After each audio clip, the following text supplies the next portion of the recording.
Welcome back to the Hive Doctor, your beekeeping mentor. Today what I'd like to cover with you guys is the importance of summer inspections. And I'm talking about that late summer going into the transition of getting into the beginning of fall. We've finished our honey harvest for the year. It's time to start tidying up equipment, making sure that our colonies are structured the way that we want them to go into winter with. And I'm going to go over all that with you so that you know how to do it, what to do, and when before it's too late. So stick around.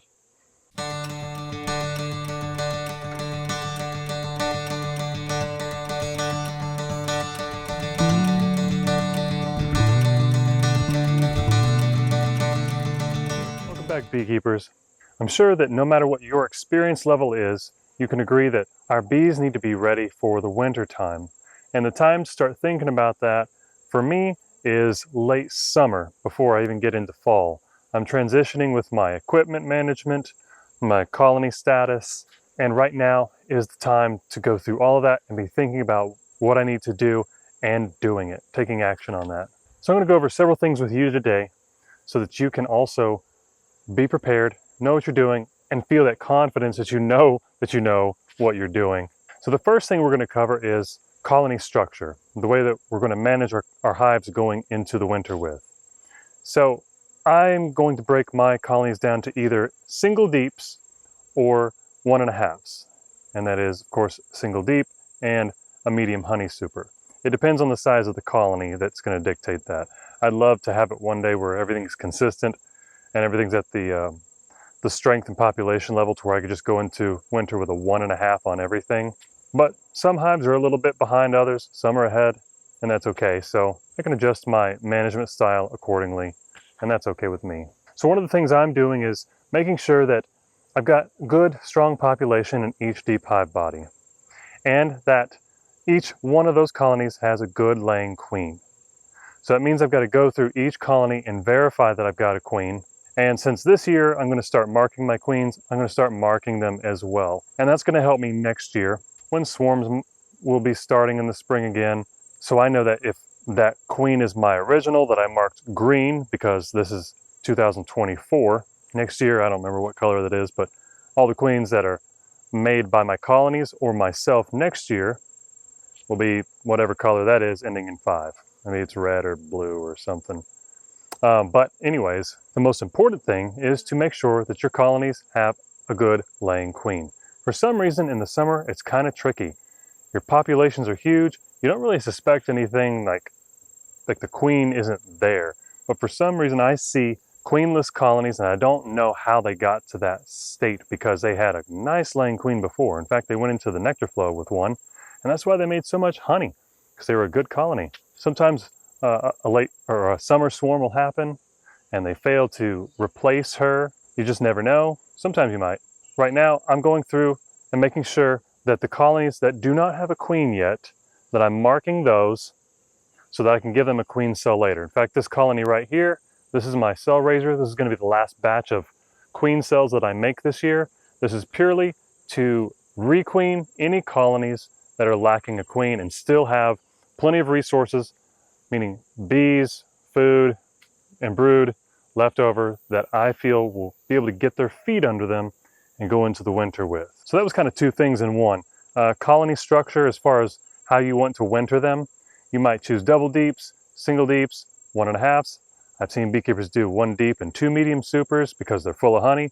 That's great, but usually it's going to be a minimal style compared to what it looks like during our nectar flows where we have them stacked up with honey supers. And that second thing, of course, probably the most important thing, is to make sure you've got a good laying queen in each colony. And if you don't, and you're not into raising queens, or you're not into raising queens yet, you can always help a queenless colony by taking a frame of brood with young larvae and eggs from a queen right colony, shaking the bees off that, especially making sure the queen isn't on there and that she stays in the donor hive, and giving that frame to the colony that needs to raise a new one, because right now is when our winter bees are being made. It's more into the fall for me, so that's coming up. Winter bees live longer because they have a higher fatty content in their bodies, more so than our spring and summer honeybees do. So it's important to not only make sure that you get the mite count down so that you have that higher population of bees going into the winter, but you get a nice quality queen. They can get plenty of brood, so they keep a nice tight winter cluster and stay warm. The last piece of advice I want to give you for making sure that you're ready for winter is going through each of your deep hive bodies.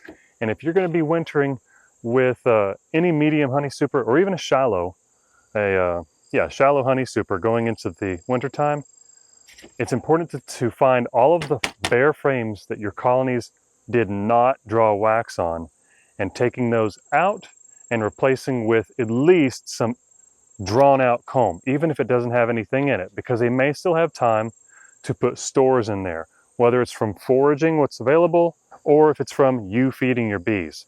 But you want to get these bare frames out because they create a cold space, especially if they're like in the middle of your brood or close to it. They create a division in the brood nest that disrupts that homeostasis, especially that winter cluster. It's going to be one-sided.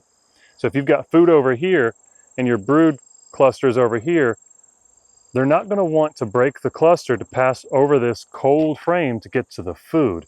And plus, that food being separate from the colony is going to get colder.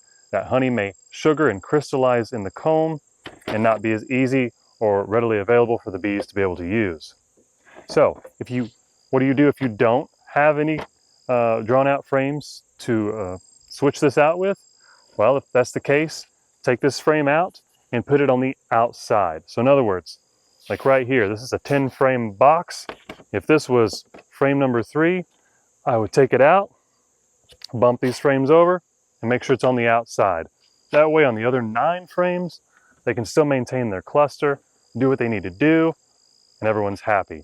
And then you can work on getting this drawn out in the springtime when nectar's coming back in again, stimulating those bees between about 12 days and 24 days old. That's when their wax glands are most productive, and they'll start drawing this stuff out when resources are plenty. So let me know what you guys do to prepare for winter. I'd love to hear what you think when you start to do it in your area, because every climate's different. Drop me one of these. I'll see you guys in the next video.